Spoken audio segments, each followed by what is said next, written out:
Sur terre, sur mer et dans le ciel, l'armée chinoise montre ses muscles.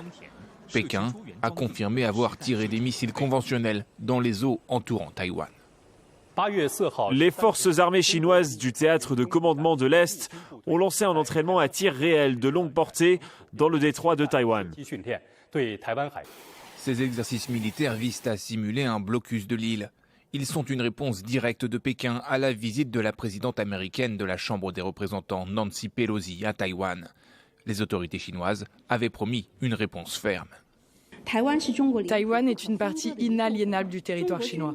Ces exercices et entraînements menés par l'armée chinoise près de Taïwan sont nécessaires et légitimes pour sauvegarder la souveraineté nationale et territoriale et pour contrer les forces séparatistes voulant l'indépendance de Taïwan et les forces extérieures.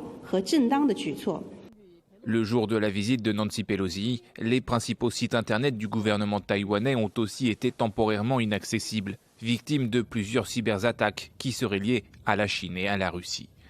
Autant d'offensives qui ne font qu'accentuer la tension dans la région et qui inquiètent le gouvernement taïwanais.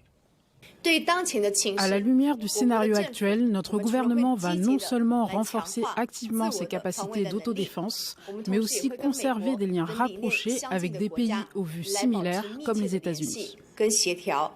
L'hypothèse d'une invasion de Taïwan reste malgré tout peu probable, mais les tensions n'ont cessé de s'amplifier depuis l'élection en 2016 de Tsai Ing-wen.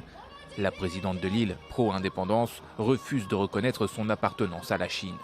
En réponse, Pékin cherche à isoler diplomatiquement Taïwan et exerce une pression militaire croissante sur l'île.